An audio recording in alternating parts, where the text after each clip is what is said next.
So hello everyone, कैसे हैं आप सब। आई होप आप सब अच्छे होंगे। फिर से स्वागत है नई वीडियो में। तो आज मैं आपको बताने वाला हूँ टेलर का बेसिकली क्या वर्क होता है।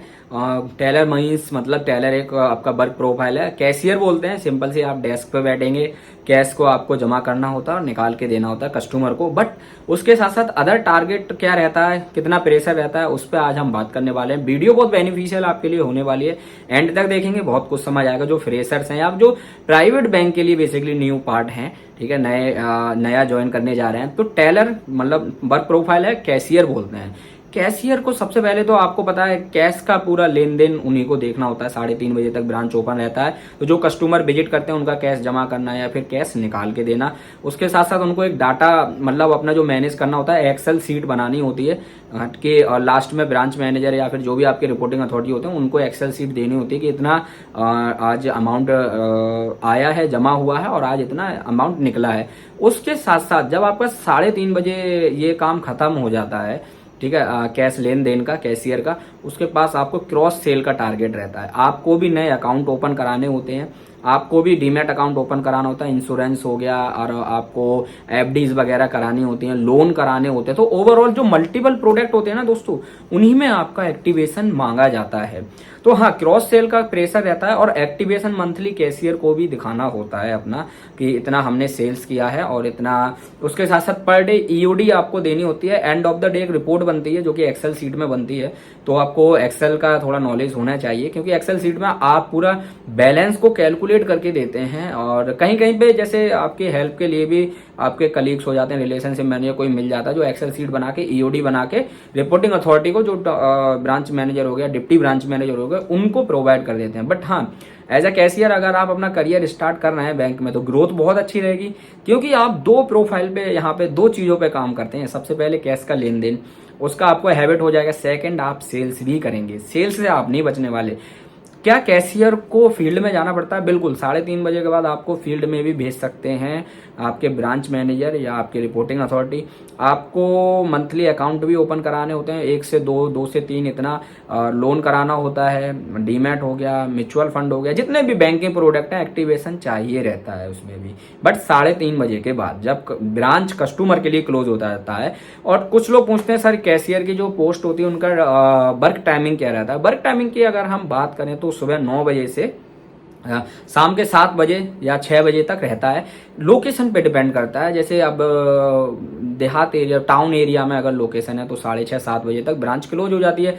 अब मेट्रो सिटीज में है तो 9 बजे तक ब्रांच ओपन रहती है। तो 9 बजे तक भी आपको ब्रांच में बैठना होता है जब तक कि आपके branch manager, deputy branch manager, जो आपके टीम लीडर हैं वो ना चले जाएं।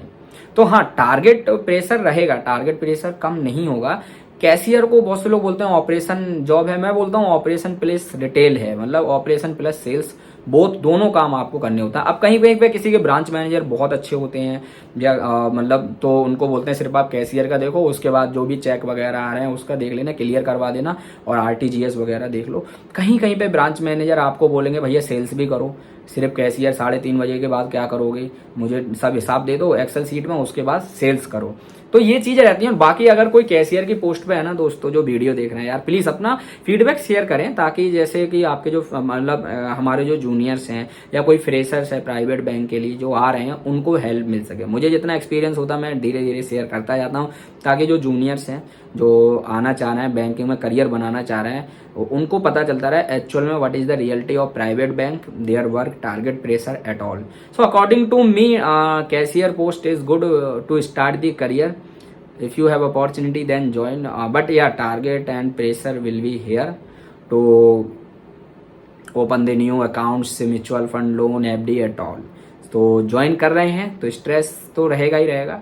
स्ट्रेसफुल जॉब होती है प्राइवेट बैंक में, बट बहुत सारे डिपार्टमेंट में स्ट्रेस नहीं होता है। एज ए कैशियर भी आपको सेल्स करना पड़ेगा, नहीं बचने वाले हैं आप। तो ऐसा मत सोचिए किसी ने बोला कैशियर की पोस्ट मिले भैया सेल्स नहीं होगा, नहीं, सेल्स होता है। आपका जो काम है ना, रियलिटी में आपको बताऊं, आपके ब्रांच मैनेजर डिसाइड करते हैं कि बेटा आपको करना क्या है एक्चुअल में, ठीक है, क्या आपको काम करना है। हो सकता है कैशियर की पोस्ट से आपको 6 महीने बाद हटा के किसी और को नया कैशियर बना दें और आपको प्रॉपर सेल्स में डाल दें, फील्ड वगैरह में आपको जाना पड़े, ठीक है। तो ये सब ब्रांच मैनेजर डिसाइड करते हैं। और बहुत से लोग कंसल्टेंट के थ्रू जाते हैं, किसी न किसी के थ्रू जाते हैं, रेफरेंस एट ऑल, किसी को पैसा देके जाते हैं। तो डियर एक्चुअल में रियलिटी जानिए कि आपका जो काम है ना ब्रांच मैनेजर डिसाइड करेंगे, कोई और डिसाइड नहीं करेगा एक्चुअल में, ठीक है।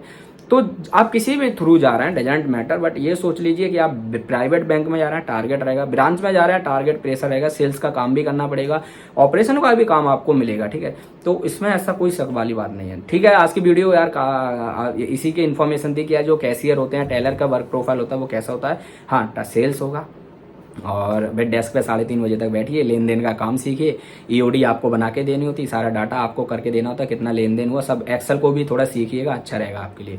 Thank you, all the best. और हाँ, सैलरी स्टार्टिंग रहती है कैशियर की बैचलर के बाद 18-19 हज़ार के आसपास स्टार्टिंग सैलरी रहती है, और आफ्टर पोस्ट ग्रेजुएशन जा रहे हैं तो आपका 23,000 से लेकर 25-26 हज़ार के बीच में रहती है आपकी इन हैंड सैलरी। ग्रोथ काफ़ी अच्छी है क्योंकि आपका जो एक्सपीरियंस काउंट होगा वो बैंकिंग सेक्टर का ही काउंट होगा, तो ग्रोथ तो काफ़ी अच्छी है। और किसी अदर में जाएंगे तो काफ़ी अच्छा आपको हाइक मिलेगा, 15 से 20% एवरी ईयर आपकी सैलरी बढ़ेगी, बिल्कुल डेफिनेटली बढ़ेगी, 10 से 12%, 15% तक एवरी ईयर आपकी सैलरी।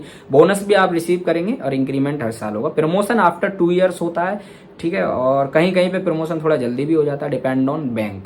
तो ये थे कैशियर की वर्क प्रोफाइल का ओवरऑल ओवरव्यू। तो जो भी हैं देख रहे हैं जिनको एक्सपीरियंस है, प्लीज आप भी अपना एक्सपीरियंस शेयर कीजिए, it will be best for our juniors, freshers and new recruiters of private banks. Thank you, all the best.